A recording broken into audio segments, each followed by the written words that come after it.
Coming up. I sent people checks, and instead of being like, thank you very much, Mr. Trump, or Trump did a good job, everyone say, who got it, who got it, who got it? And you make me look very bad. Is the philanthropy of the rich a substitute for democratically controlled government action? Isn't the society in which literature and the arts need to depend on philanthropy a sick one? If I had $1 million. If I had $1 million. Why should we let the rich decide our social priorities? Isn't it a disgrace to die wealthy? I don't want your charity. I want your tax dollars. Our guest is Bruce Sievers from the Center on Philanthropy and Civil Society at Stanford.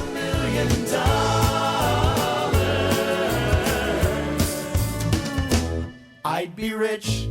The Philanthropy Trap. Coming up on Philosophy Talk.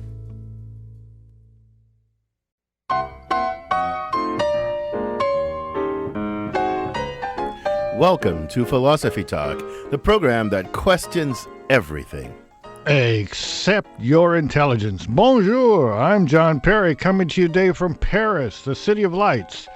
I'm here giving some lectures about philosophy at the Institut Jean Nicole. And I'm Ken Taylor, and I'm stuck back here stateside, but in the lovely studios of KALW San Francisco.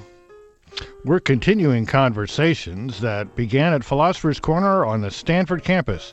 That's where Ken teaches philosophy, and I did for about 40 years. Now you're off globe-trotting, John. And today we're thinking about the philanthropy trap. People tend to think of philanthropy as an absolute good.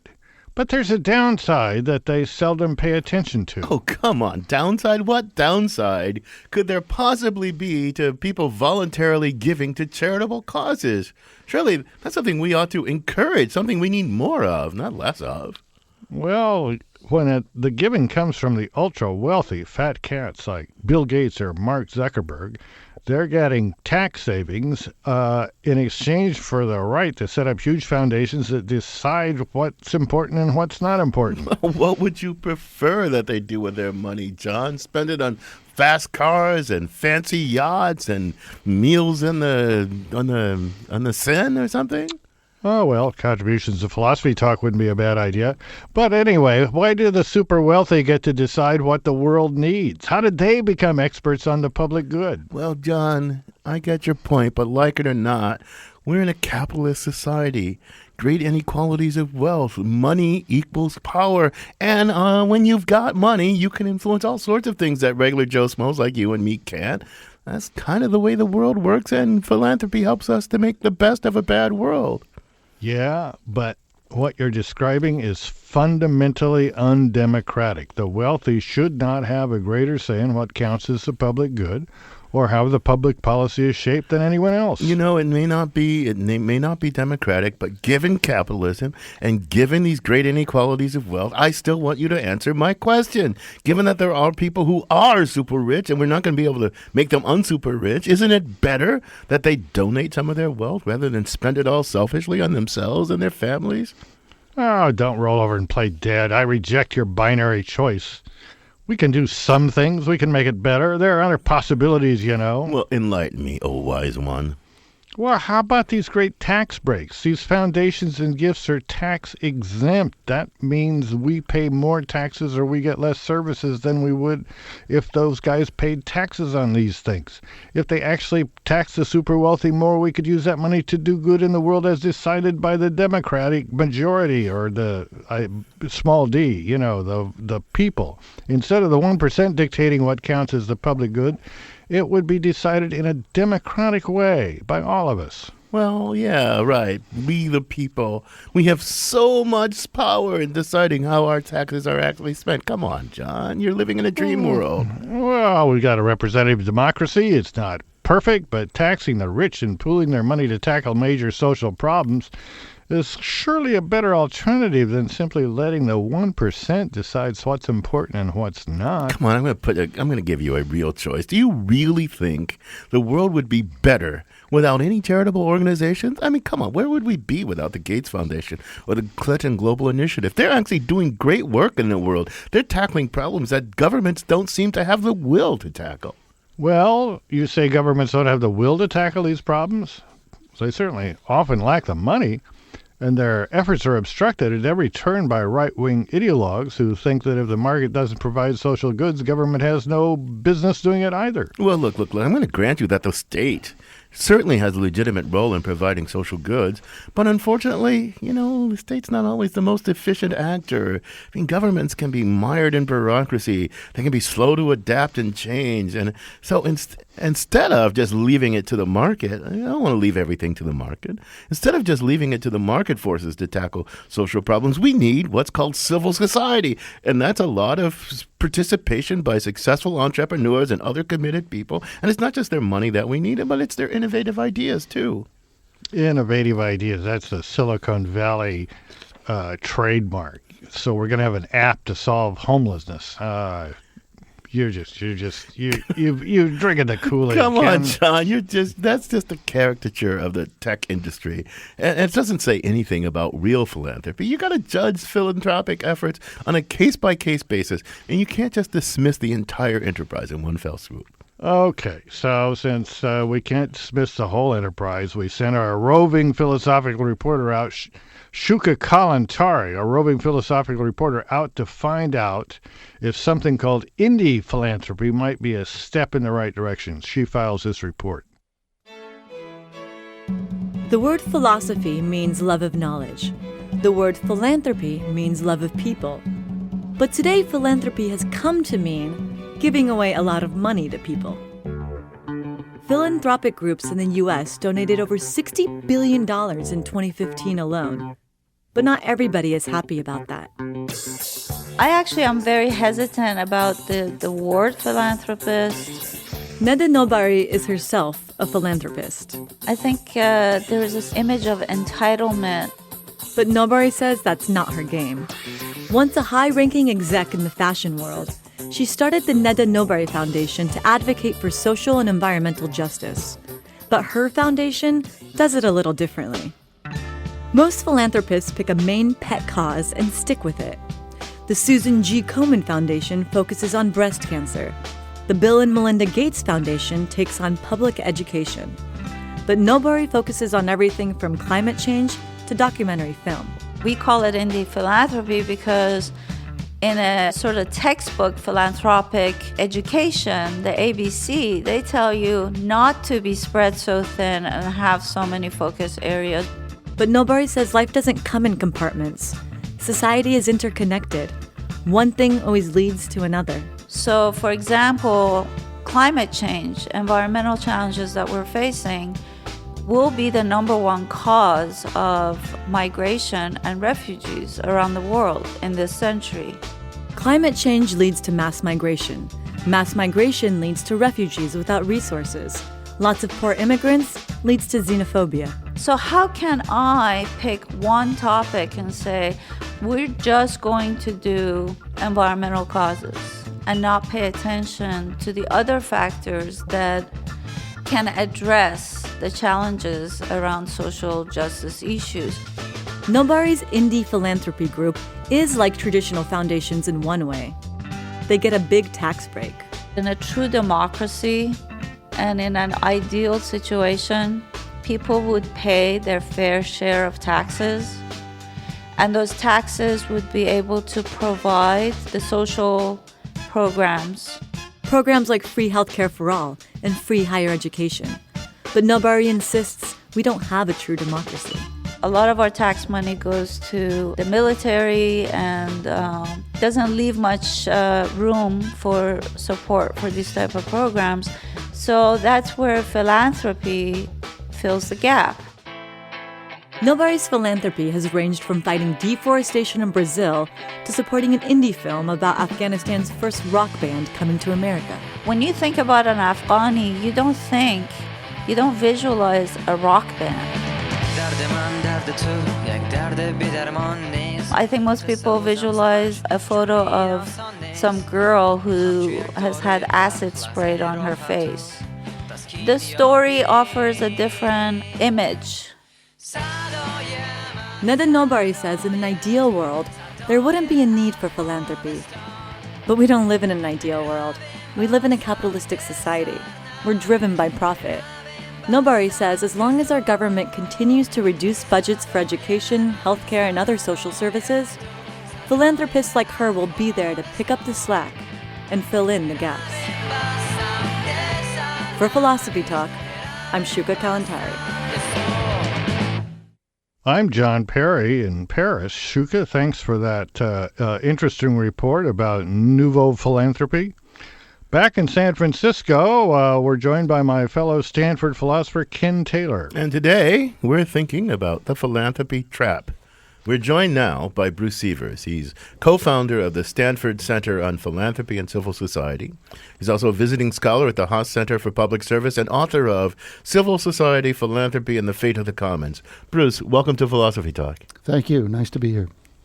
So, Bruce, philanthropy is clearly important in societies like ours where philanthropists make some big decisions that have big impact. And anything about money is kind of interesting. But do you really find philanthropy intriguing? Or maybe I should say, what about philanthropy made you find it so interesting to really get involved in the way you have? Well, I got involved, became into philanthropy kind of accidentally. I had just finished a PhD and was debating whether to go into academic work, and along came this opportunity to connect with an organization that related humanities to public policy through grants. But once I entered the field and began to get more involved, I then became an executive director of an actual private foundation and became more and more intrigued as I got into the field about the issues that are there. So I became more interested in the philosophical questions once I got involved. Well, now, in our opening, Ken and I had a disagreement about whether philanthropy was overall a good thing or not.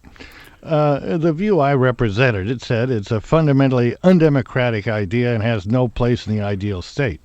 Where Ken presented, I guess, a more practical point of view, a lot of good comes from rich entrepreneurs influencing how we tackle social problems. So, what's your position? Well, despite the fact that I understand the objections, then I share some of the critiques. I think on balance, I'm certainly with Ken in the sense of I think even in an ideal world, you'd want philanthropy. Yeah, that's something that intrigues me because Shuka mentioned that the person in Shuka's mentions in an ideal society we might not need this. I mean, is philanthropy on your view something that takes up the slack where the state fails, or is it something that even if the state was doing everything it was supposed to do and the market was doing everything it was supposed to do, we'd still need this third thing, this civil society and philanthropy and all that? Well, one of my favorite philosophers is Michael Walzer, and he wrote a wonderful essay called "Socialism and the Gift Relationship," and in it he asked, even in the good socialist society, would you want philanthropy? And most socialists would say no. And he says yes, and he says yes for a couple of reasons. One is that philanthropy does supplement and provide services that even the best state can't provide. And secondly, it encourages a norm, a value of generosity, which is, as he suggests, and I agree, is an extremely important norm to have society accept.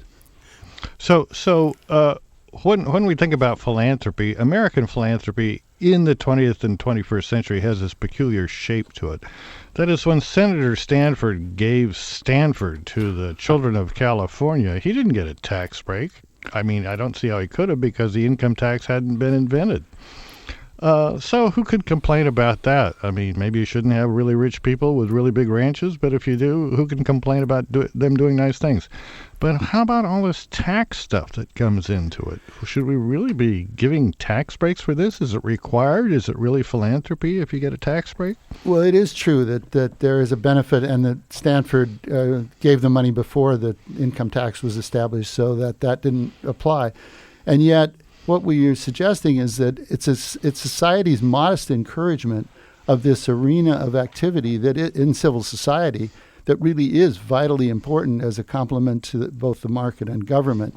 And the fundamental way that gets supported is through philanthropy. So yes, I would say even encouraging through the modest tax breaks and tax encouragement that is provided, it's 2/3 or more of the money that goes into the field still is beyond what would otherwise be recovered in taxes. So you're getting a 2-for-1 in many ways. We'll have to take this up. I mean, I have some real questions about that because takes it out of the sphere of pure altruism and puts it into the sphere of sort of self-interested calculation in a way. And that's a little tricky, but we'll have to dig into these things. You're listening to Philosophy Talk.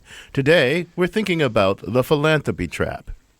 Yes, and I'm thinking about it so hard here in Paris, I lost my place. So I'll just let Ken say what comes Can next. justice be served when the 1% have so much influence over public policy?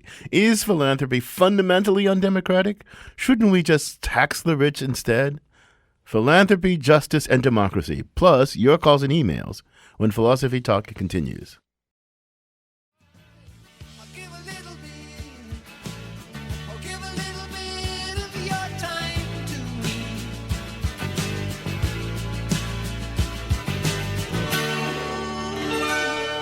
We all give a little bit to our favorite causes, at least most of us do, but some people give a lot to things that we might have expected our government would take care of.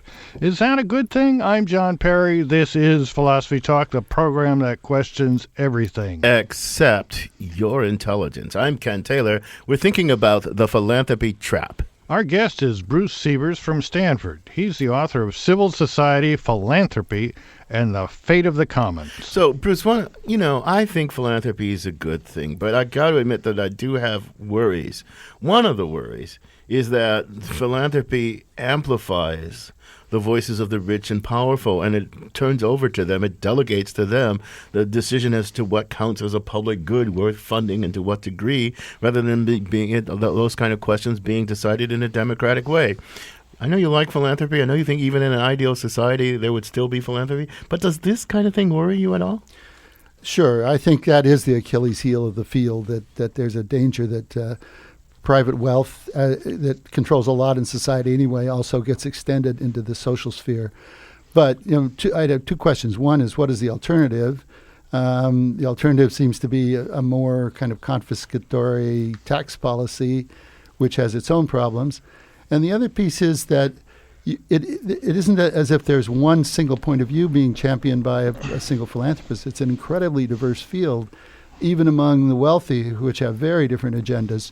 And by the way, more than 85% of the money that's contributed every year, which actually is around $350 billion these days, 85% of that is contributed by individuals in smaller amounts. So it isn't that just huge donations are making right, but I'm not quite sure. Okay, so you said that's a worry, but how do we live with the downside of amplifying the voices of those who give? I mean, you're sure there are competing agendas, right?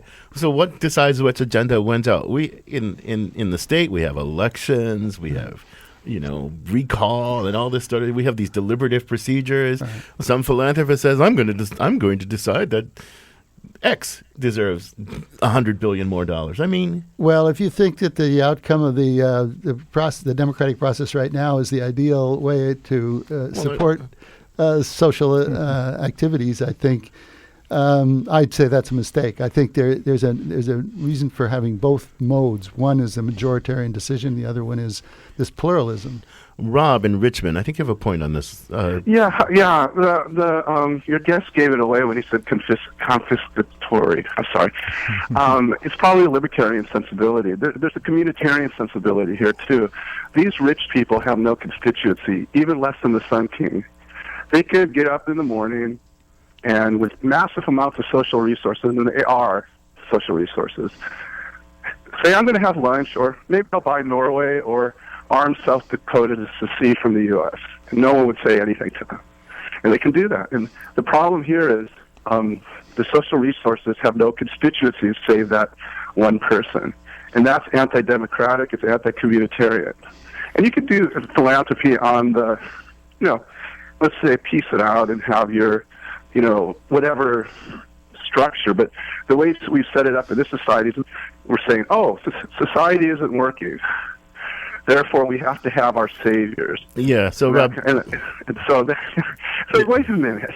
Yeah, Rob. Thanks for the call. It's a well taken point, and I'm going to give Bruce a chance to respond. What do you want to respond to? Sure. There is always this danger of plutocracy and the power of wealth.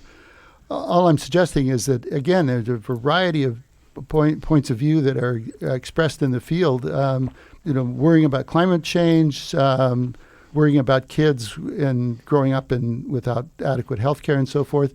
And all of those needs are, in one way or another, being addressed. And then I'd also go back to the other point of view, which is that apart from the 15% that is allocated through foundations, 85% of the money that is given in a very dispersed way by individual gifts throughout society. So it isn't just a question of a few very rich people giving all the money.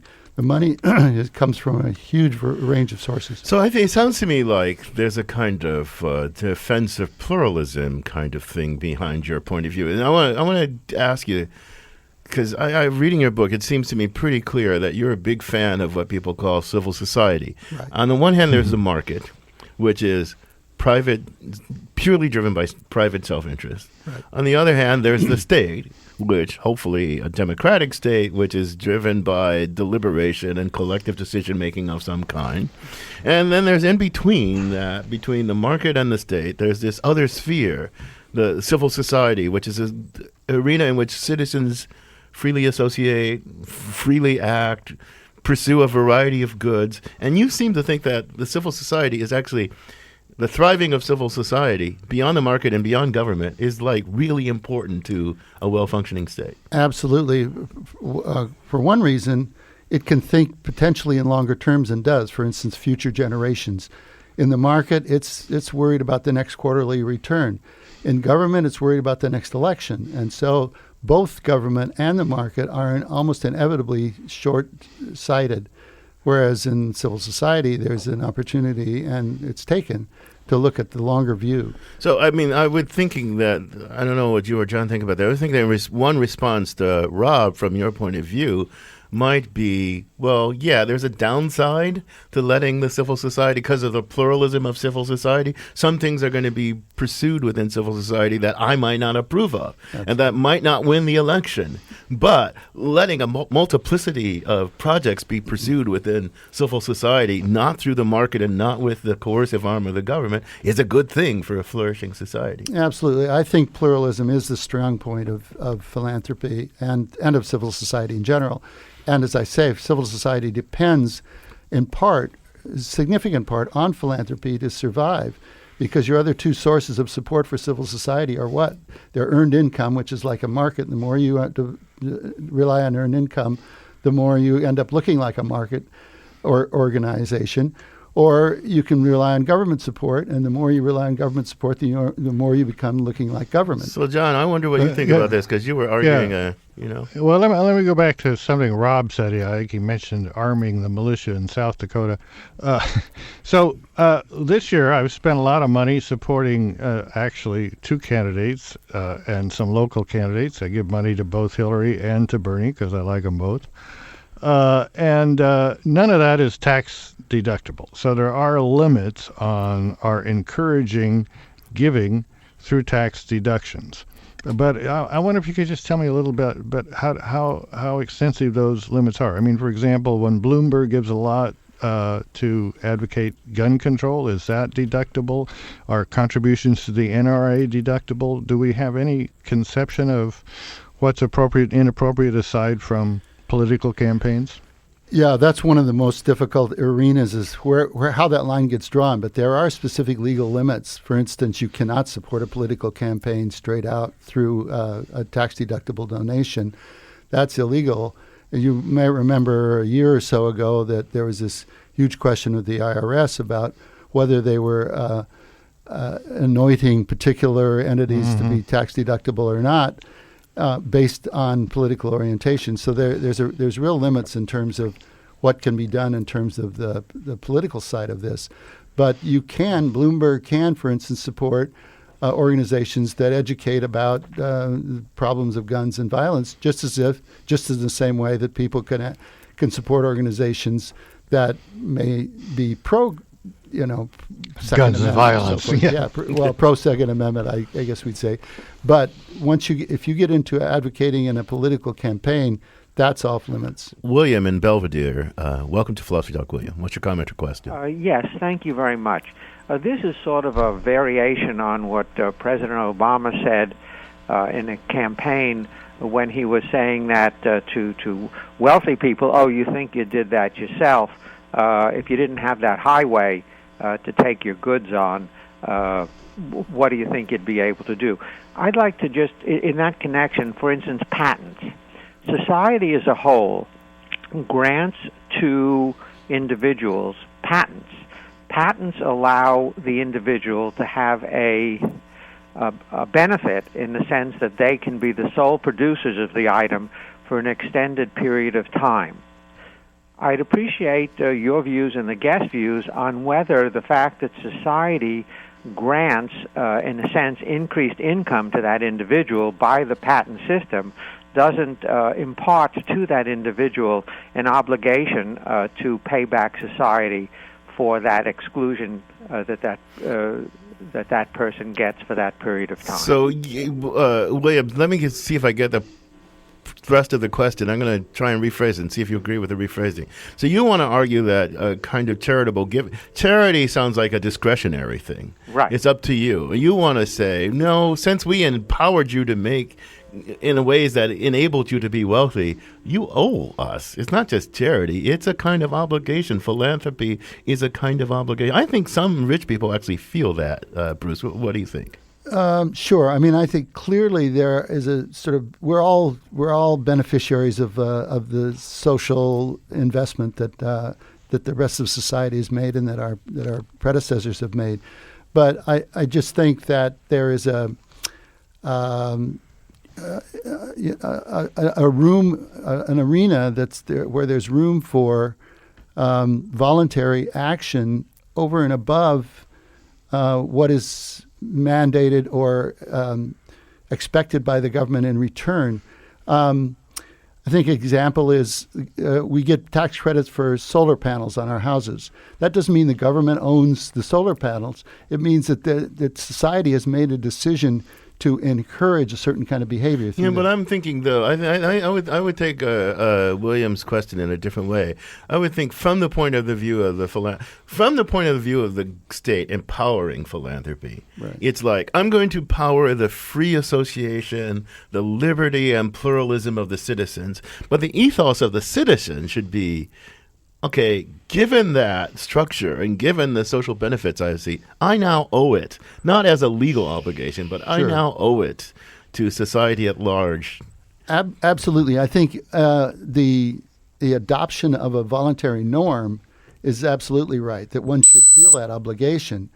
The question is how much actual regulation should accompany that. Right. And there's where I would... John, you got any wisdom you want to add here from Paris? Any wisdom I want to add? Well, I have a question. Back in the Eisenhower era, and I had some interest in taxes and stuff because I was kind of a little teenage libertarian then. The tax on the highest level of wealth was very high, above 90%, I believe. Right. And now I think that tax is below 40%. So you might say, well, if taxes were that high, people wouldn't be so rich, wouldn't have so much to contribute. On the other hand, if taxes are that high, every dollar they get that's exempts them from taxes is all that much greater. Do we have any studies, as the groups you work with done studies about how the lessening of the highest tax rate over the last 50 years has affected philanthropy? Yeah, I'm not sure about. There have been studies that show that definitely as taxes go up, there is a greater incentive to give because it's clearly you get a higher tax benefit through that process. But I haven't seen anything that specifically addresses the question you ask, which is the tax rate has gone down. Has that in fact made a big difference in philanthropy, and I think that would be a really difficult one. But there's a prior question. Is most philanthropic giving actually driven by tax considerations, which sounds like naked self-interest, as it were? Right. Sounds like a version of the market consideration, or is it given by pure altruism and pure generosity? Not pure. I don't think either side is pure. There's always a question, even in terms of psychological satisfaction, you could say, of self-interest in giving. You get your name on a building, whatever it happens to be. But it's always a blend, I think. Yeah, but see, that's why some people say on the left really object to this, because it's like stroking the egos. I mean, I have a colleague and a friend who's also, I think, a friend and colleague of yours, is that, why should you give why do you get a tax break for giving millions of dollars to Stanford University, our joint employer, right? When Stanford University basically benefits the upper crust, right? Why should you get a tax break for doing that? Because you get if it's just to salve your ego and to see things done that you want to do, well, do it. But why do you get? Well, I would argue with the premise that Stanford just benefits the upper crust. I mean, the fact is, first of all, there's a huge amount of scholarships at Stanford to support a whole range of students that are there, but also the benefits of the university itself and the universities in general. I think an enormous amount of social good has come out of the research, out of the teaching and so forth that these institutions have provided. And the fact that that's been enhanced by a lot of selfless giving and some sort of self-oriented giving, it's been that blend that has been the resource that these institutions have depended on. Let me quickly point out that when Senator Stanford started the place and Mrs. Stanford, no tuition was charged until the 30s. So yeah, it was for everyone. It wasn't it's not that cheap anymore. You're listening to Philosophy Talk. We're thinking about the Philanthropy Trap with Bruce Sievers from the Haas Center for Public Service at Stanford University. How do we reap the benefits of philanthropic giving and also make sure that the wealthy don't have too much power to shape and influence our society? Philanthropy versus social engineering when Philosophy Talk continues.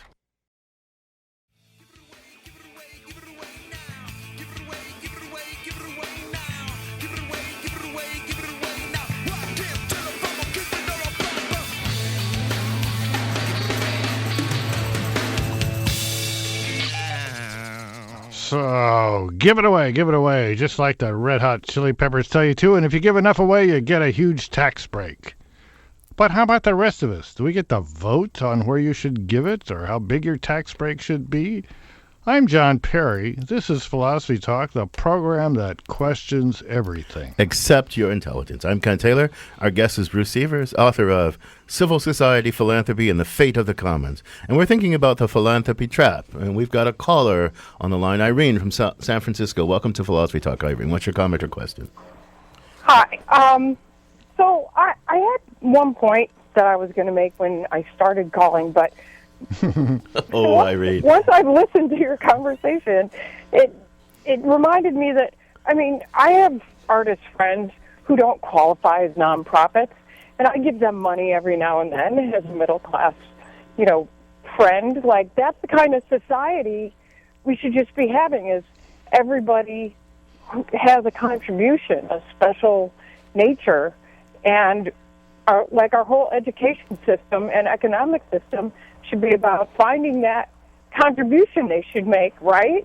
Yeah, I think Irene, I think you're agreeing with Bruce on something. I would put your point this way to get it into our background of theory. You're saying that civil society, relations between person and person, unmediated by the structures of government, and associations and friendship, and that's a really important thing. And we can't just think about pure market.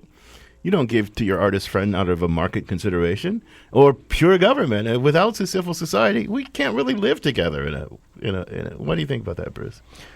Well, absolutely, and don't forget the voluntary time. I mean, that the time that's contributed is almost as much as the value of the dollars that are contributed every year, and that time is contributed by lots of individuals in many, many ways. So there's a huge range of ways that people can contribute, and I just go back to this idea of which has been described by Robert Putnam, the author of Bowling Alone, as the ideal of generalized reciprocity, which basically means encouraging broad sense of generosity as a way of mutual help in society. And I think that is a hugely important norm.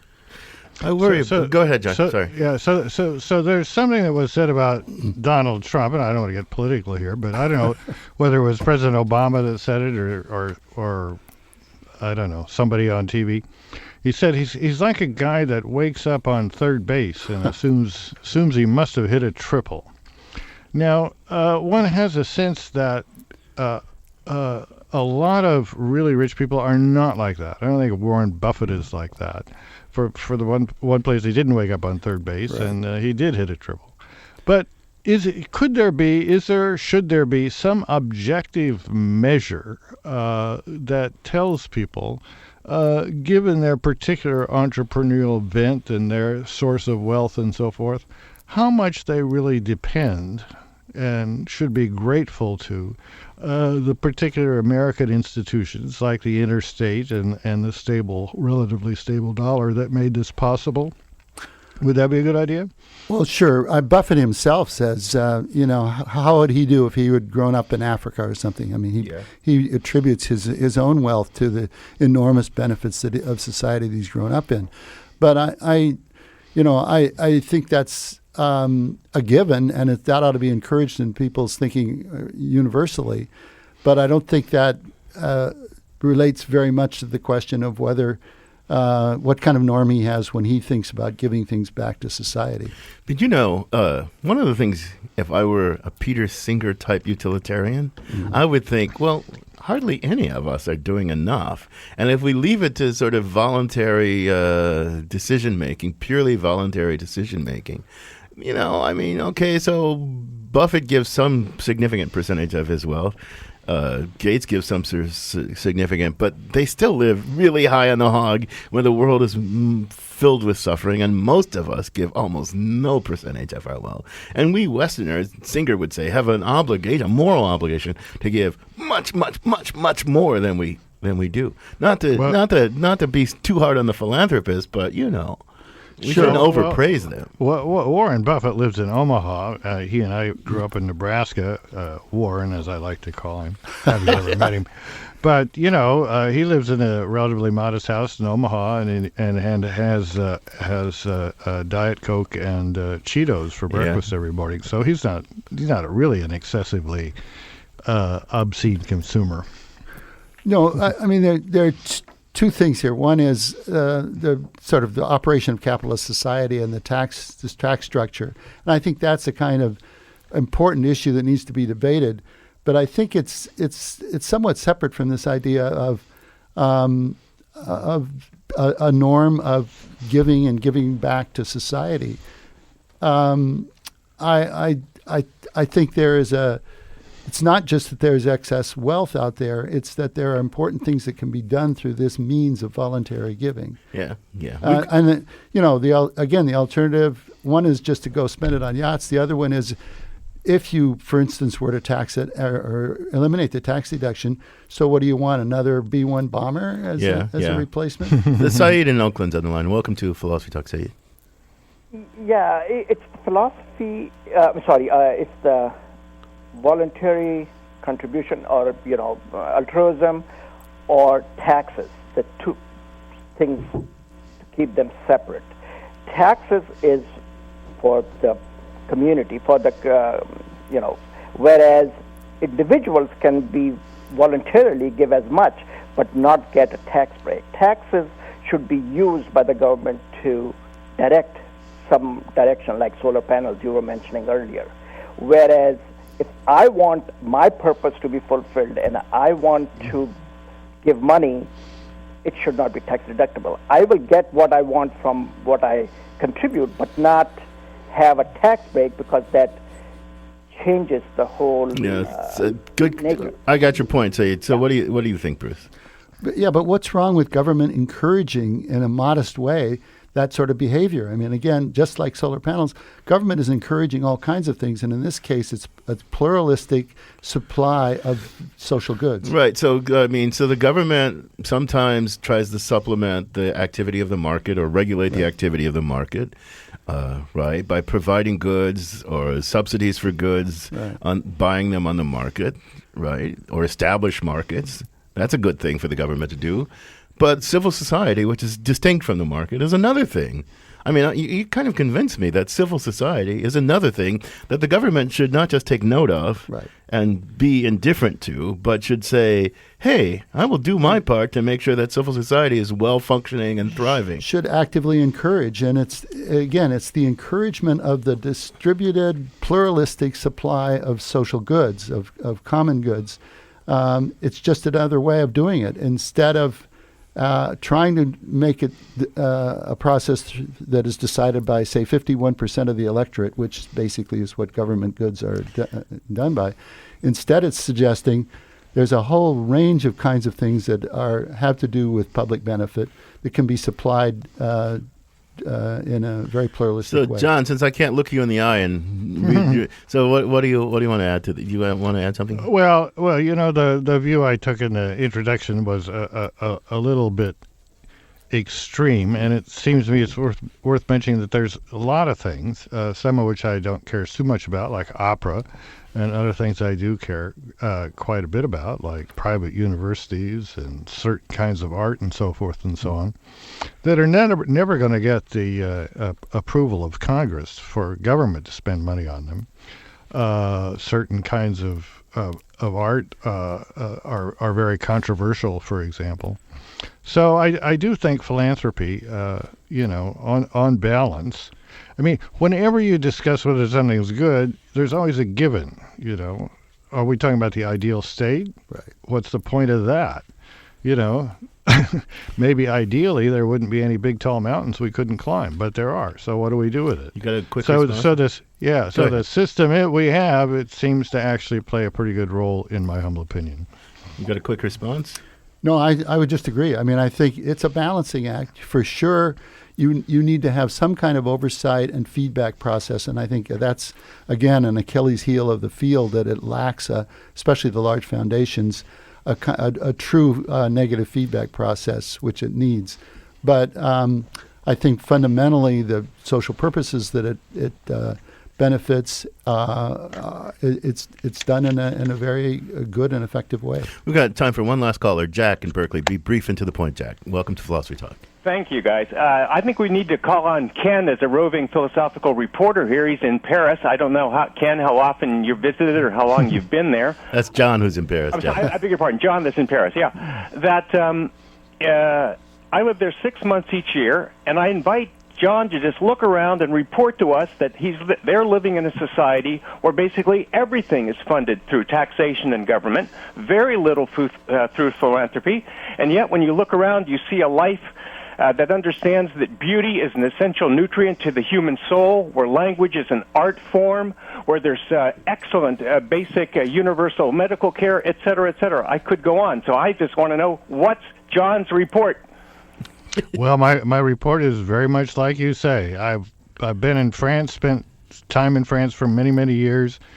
It's a really great place, and there's so much we could adopt from their way of doing things, and we should. So is that true, that the very little of French public goods are funded through philanthropy? It's all through the tax system? Actually, it's the amount that's being funded through civil society and through philanthropy is growing.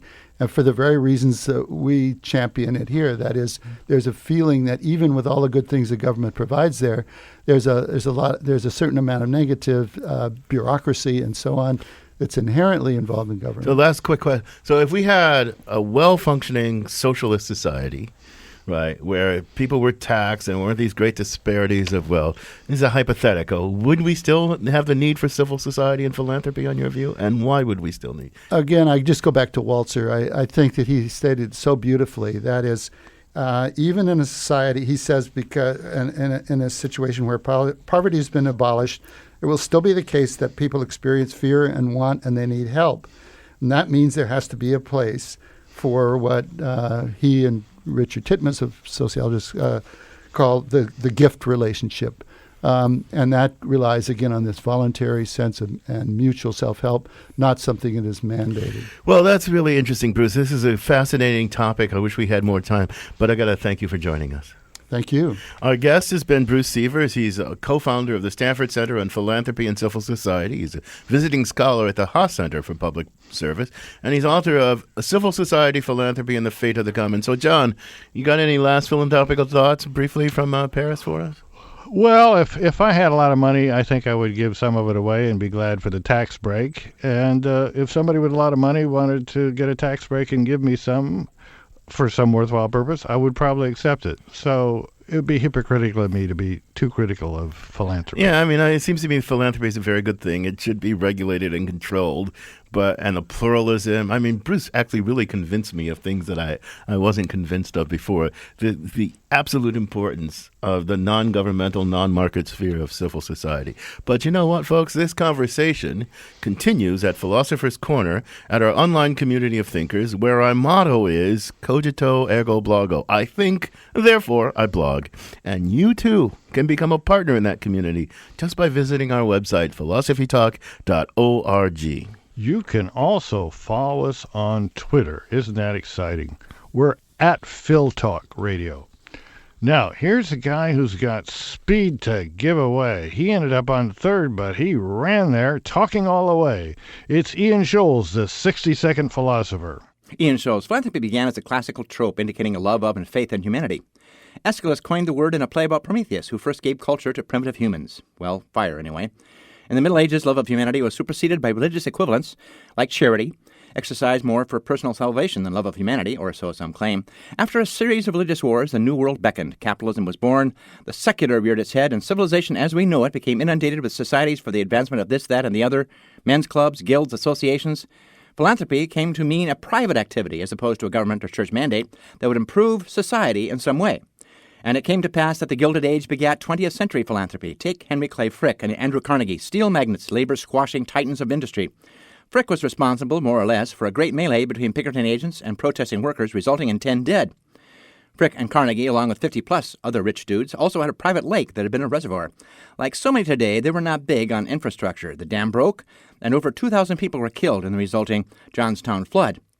Later in life, Frick donated Frick Park to the city of Pittsburgh, and his collection of art is now a museum in New York, containing Fragonards and Van Dykes, purchased with the blood of the working man, or so some claim.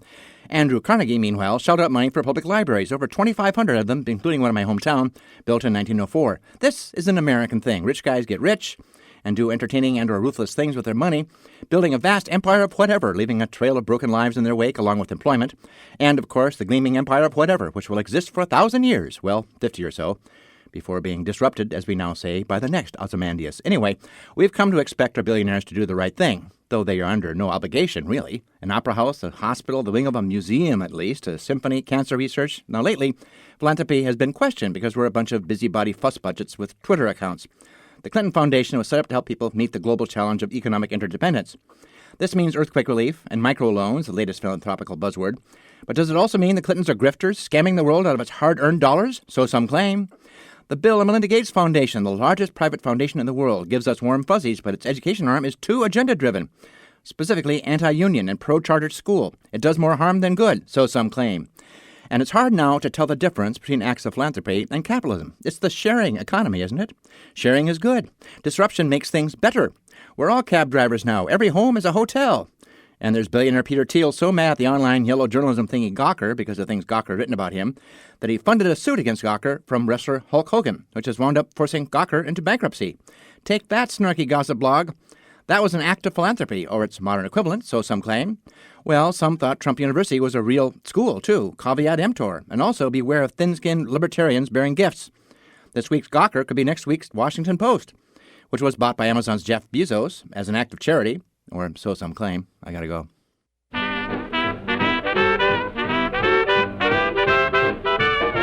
Philosophy Talk is a presentation of Ben Manila Productions and the trustees of Leland Stanford Junior University, copyright 2016. Our executive producer is David Demarest. The program is produced by Devin Strolovich. Laura McGuire is our director of research.